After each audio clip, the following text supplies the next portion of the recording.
بسم اللہ الرحمن الرحیم۔ میرے سب چاہنے والوں کو السلام علیکم۔ امید ہے آپ سب خیریت سے ہوں گے اور رمضان المبارک اور عید الفطر گزرنے کے بعد اپنی زندگی کے معمولات میں مصروف ہوں گے۔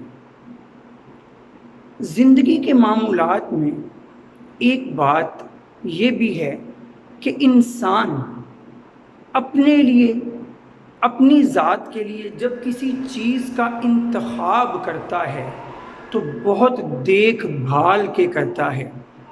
تھوڑے دن استعمال کرنے کے لیے اس نے کوئی شے خریدنا ہو، کوئی چیز لینا ہو، کسی چیز کو اپنا بنانا ہو تو وہ ایسی شے کا انتخاب کرتا ہے جو بہترین ہو، جو کارگر ہو، جو دیر پا ہو، جو اس کے لیے بہترین ہو۔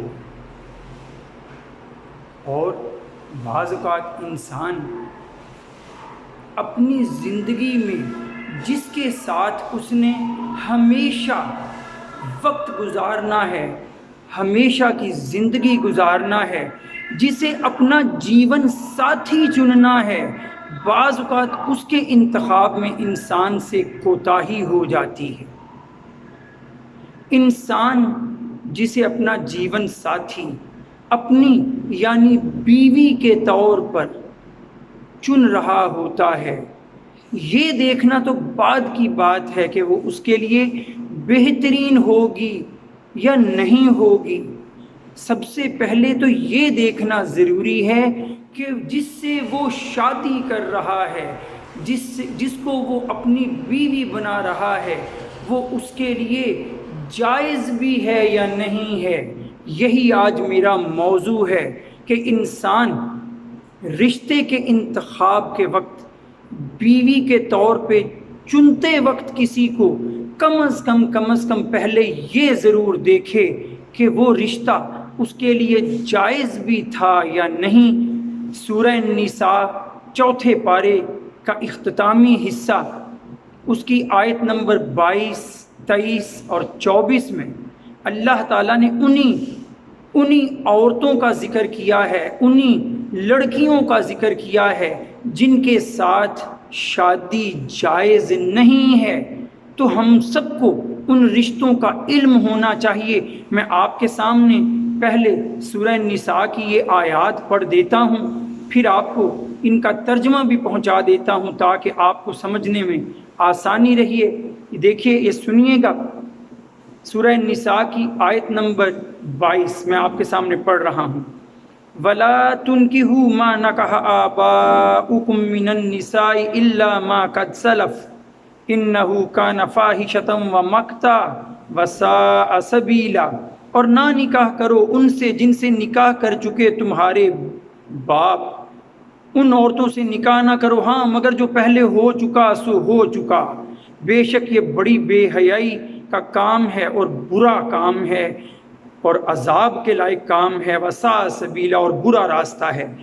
حرمت علیکم امہاتکم، حرام کر دی گئیں تم پر تمہاری مائیں، وبناتکم، اور تمہاری بیٹیاں، واخواتکم، اور تمہاری بہنیں، واماتکم، اور تمہاری پھپھیاں، وخالاتکم، اور تمہاری خالائیں، وبنات الاخی، تمہارے بھائی کی بیٹیاں یعنی تمہاری بھتیجیاں، وبنات الاختی، اور تمہاری بہن کی بیٹیاں یعنی تمہاری بھانجیاں، وامہاتکم اللاتی ارضعنکم، اور تمہاری وہ مائیں جنہوں نے تمہیں اپنا دودھ پلایا ہے، تمہاری رضائی مائیں، واخواتکم من الرضاعۃ، اور وہ تمہاری بہنیں جو رضاعت کے اس رشتے سے بنی ہیں، وامہات نسائکم، اور مائیں تمہاری عورتوں کی یعنی تمہاری ساس، وربائبکم اللاتی فی حجورکم من نسائکم، اور تمہاری وہ بیٹیاں جو تمہاری آغوش میں، تمہاری گود میں، تمہارے گھروں میں ہیں، ان عورتوں سے،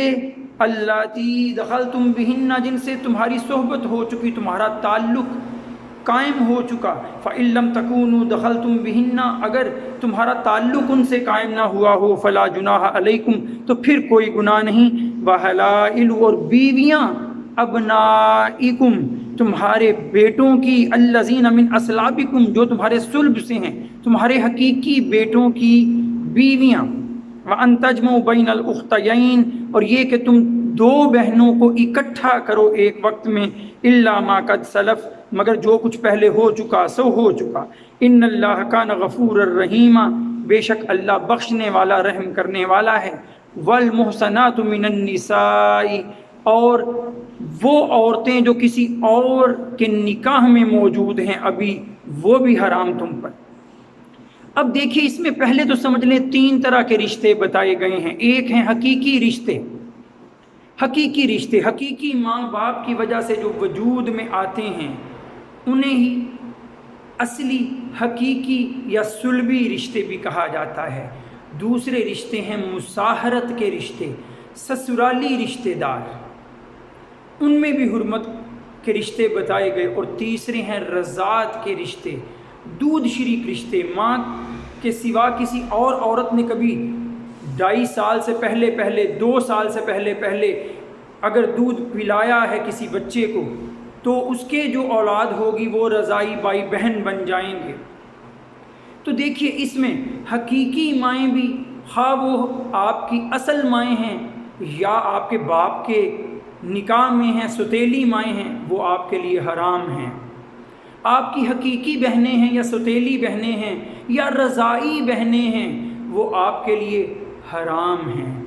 آپ کی بیٹیاں اور بیٹیوں سے آگے پھر نیچے بھی چلے جائیے تو نواسے نواسیاں، پوتے پوتیاں اسی میں شامل ہیں، یہ حرام ہیں۔ اسی طرح جب ماؤں کا ذکر کیا جاتا ہے تو ماؤں میں اوپری طرف دادی، نانی، یہ سب بھی حرمت والے رشتے ہیں، حرام رشتے ہیں، ان سے شادی جائز نہیں ہے۔ یہاں یہ بات بھی ذہن میں رہے کہ بہنیں، 2 بہنیں اکٹھی ایک وقت میں نکاح میں نہیں رکھی جا سکتی، یعنی ایک وقت میں ایک عورت آپ کے نکاح میں ہے تو اپنی سالی سے آپ نکاح اسی وقت پر نہیں کر سکتے۔ پھر وہ عورتیں جن سے باپ نے نکاح کر لیا اور ان کی پہلے سے اولاد تھی، بیٹیاں تھیں، تو ان سے بھی وہ مرد ایک وقت میں ہی ماں سے اور آگے اس کی بیٹی سے شادی نہیں کر سکتا ہے۔ لیکن اب میں یہ بات بھی پہنچا دوں جاتے جاتے کہ اس میں رشتوں کے اعتبار سے کچھ ایسے رشتے ہیں جو ہمیشہ کے لیے دائمی طور پر ہی حرام ہیں، حرمت والے ہیں، ان سے شادی نہیں ہو سکتی۔ لیکن کچھ رشتے ایسے ہیں جو دائمی حرام نہیں ہیں۔ دیکھیے ماں کا رشتہ دائمی حرمت کا رشتہ ہے، اسی میں دادی، اسی میں نانی آ جائے گی۔ بیٹی کا رشتہ دائمی حرمت کا رشتہ ہے، اس میں پوتے، اس میں پوتیاں اور نواسیاں بھی آ جائیں گی۔